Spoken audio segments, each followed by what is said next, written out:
ஓம் சரவண பவ. வேல் இருக்க வினை இல்லை, மயில் இருக்க பயமும் இல்லை. நீ எனக்கு கோடி நன்றி சொல்லப் போகிறாய்.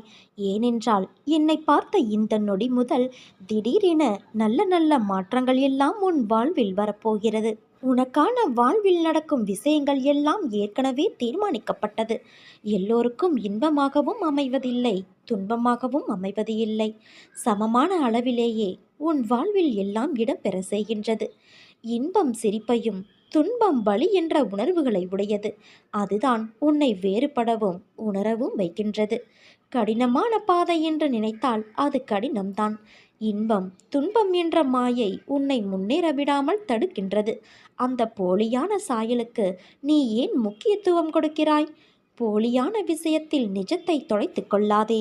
அதனால் உன் மனதால் என்னை அந்த சூழலுக்கு பொறுப்பாளியாய் நினைத்துக்கொள்.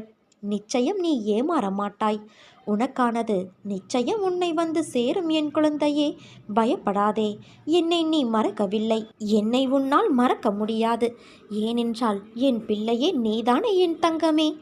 நாம் என்றால் நானும் என் பிள்ளை என்று கூறக்கூட நாம் இருவரும் தனித்து இருப்பது இல்லை. பிறகு ஏன் இந்த வீண் கவலை? மனதை அமைதியாக்கிக் கொண்டு அடுத்த வேலையை செய்யத் தொடங்கு. உழைத்து செயல்படு. அதற்கான வெகுமதியை பற்றி நீ சிந்திக்காதே. அது என் பொறுப்பு. ஒன்றை நினைவில் கொள் குழந்தையே, நீ செய்யும் வேலையை உனக்கு தருபவர் நான் தான். அதனால் நீ நிச்சயம் வெற்றியை சூடிக்கொள்வாய். புதிய வாழ்க்கைக்கு என் அன்பளிப்பும், என் பாசமும், என் அருளும், என் அன்பும் எப்போதும் உனக்கே தருகிறேன். என் முழு மனதில் இடம் பிடித்த உனக்கு என் ஆசிகள் எப்போதும் உண்டு. அதனால் நீ எதை நினைத்தும் பயப்படாதே. உன்னில் நிச்சயம் வெற்றி என்ற தீபத்தை நான் ஏற்றுவேன். நீ உன்னில் பார்க்கும் அனைத்துமாய் அகிலத்தின் ரூபமாய் நான் இருப்பேன். தன்னை என்னிடம் சமர்ப்பித்துவிட்டு எவன் எப்போதும் என்னையே நினைத்து கொண்டு இருக்கிறானோ அவனுக்கு நான் கடமைப்பட்டவனாகிறேன். அவனுக்கு நான் உணர வைப்பேன்.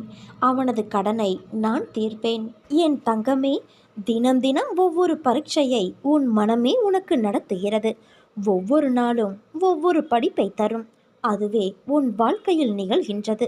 நீ தாண்டி கடந்து வந்த நிமிடங்கள் உன் மனதின் பக்குவத்தையும் உயர்வான பாதையையும் காண்பிக்கின்றது. ஒரு முறை 2 முறை வீழலாம். ஆனால் எழுந்து நின்றுவிட்டால் உன்னை வீழ்த்த வரும் எந்த ஒரு எதிர்மறையும் உனக்கு நேர்மறையாய் அமையும்.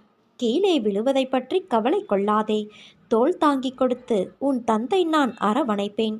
100 முறை உடைந்து போனாலும் 1000 முறை உன்னை உருவெடுக்க செய்வேன். அதற்கான வலிமையையும் நம்பிக்கையையும் நான் உனக்கு தருவேன் என் குழந்தையே. கஷ்டங்களை வெளிப்படையாக என்னிடம் சொன்னாலே ஒரு நிம்மதி பிறக்கும். கண்ட இடத்தில் சொன்னால் உனக்கு எப்பொழுதும் தீர்வு கிடைக்காது. பகவானிடம் சொல்லி முறையிட்டுக் கொள்வதே முறையான செய்முறை. உன் கோரிக்கைகள் எதுவானாலும் அதை என்னிடம் மட்டும் சொல். அடுத்தவரிடம் சொல்லி ஆறுதலை தேட நினைக்காதே. உன் விதி இப்படித்தான் என சொல்பவர்களுக்கு நீ சத்தமிட்டு சொல்லிவிட்டு வா, என்னோடு இருப்பது என் தந்தை என்று. விதியையும் நான் உனக்காக மாற்றுவேன். உன்னை புகழின் உச்சிக்கு நான் கொண்டு செல்வேன். கலங்காத இரு என் குழந்தையே.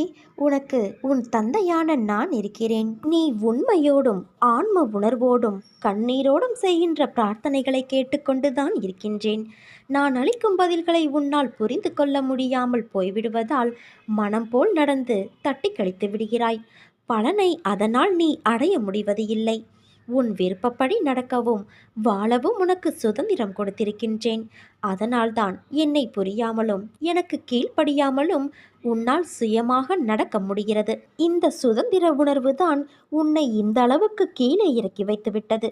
கீழே இறங்கிவிட்டோமே என்று நீ வருத்தப்படுகிறாய். கீழே வந்துவிட்ட போதும் உன்னை நினைத்து நான் பெருமைப்படுகின்றேன்.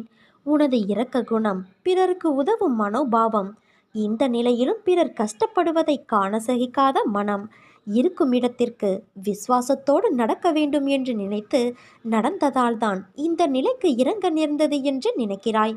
கெட்டவர்களும் கெடுமதி உள்ளவர்களும் நன்றாக இருக்கும்போது நல்லவர்களான நாங்கள் மட்டும் ஏன் கஷ்டப்பட வேண்டும்? கஷ்டத்தை மட்டும் ஏன் கடவுள் எங்களுக்கு பரிசாக தர வேண்டும் என நினைக்கின்றாய்? உன்னை போல நல்லவர்கள் இப்படித்தான் புலம்புகிறார்கள்.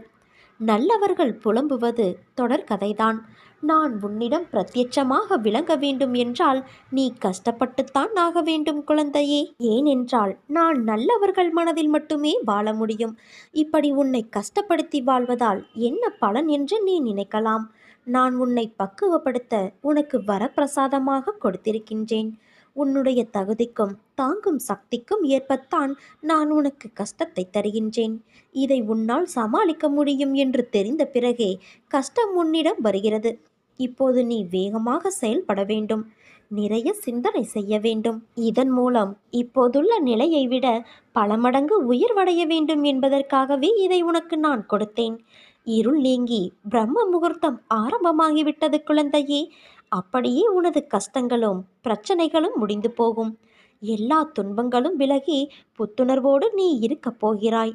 எதற்காகவும் எந்த சூழ்நிலையிலும் சோர்ந்து போகாதே.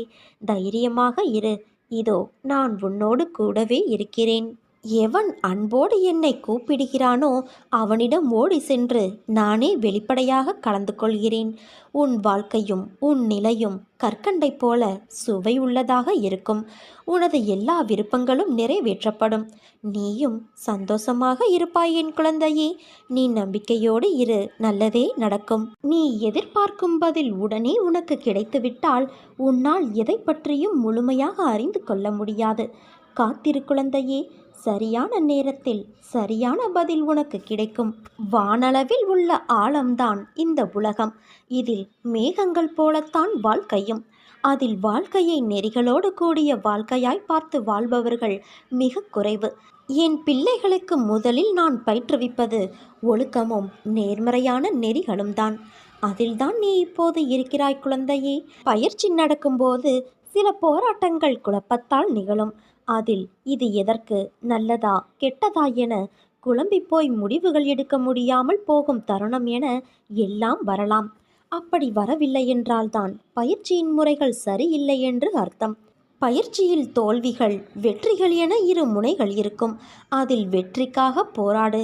தோல்வி ஏற்படுகிறது என்றால் உன் தந்தை பெரிய வெற்றிக்கான கதவை அந்த தோல்வியில் வைத்து சாவியாக உனக்கு அனுப்புவேன் என்ற உண்மையை நீ உணர்ந்து கொள். தோல்வியை எதிர்நோக்குபவர்கள் சாதனையாளர்கள் என்பதை மனதில் வைத்து என்மேல் நம்பிக்கை வைத்து பொறுமையோடு காத்து கொண்டு இரு. விரைவில் ஒரு நல்ல செய்தி உன் செவிக்கு வந்து சேரும். நல்லவர்கள் கண்ணியமானவர்கள் என்று நினைத்தவர்களின் உண்மை முகம் கண்டு நீ அதிர்ந்து போய் நிற்கின்றாய். அதற்கு அவசியமே இல்லை. என் குழந்தைக்கு யார் எப்படி என்று புரிந்து பழகும் விதத்தை கற்றுக் கொடுப்பது உன் தந்தையான என் கடமை அல்லவா? ஆன்மீகத்தில் உள்ள எல்லோரும் கண்ணியமானவர்கள் கிடையாது. வெளியில் அவர்களின் செயல்பாடுகளை வைத்து நம்பி ஏமாந்து விடக்கூடாது. அதற்குத்தான் முன்னெச்சரிக்கையாக உனக்கு எல்லாவற்றையும் காட்டுகிறேன். யாரையும் எளிதில் நம்பக்கூடாது என்பதற்கு இது ஒரு உதாரணம்.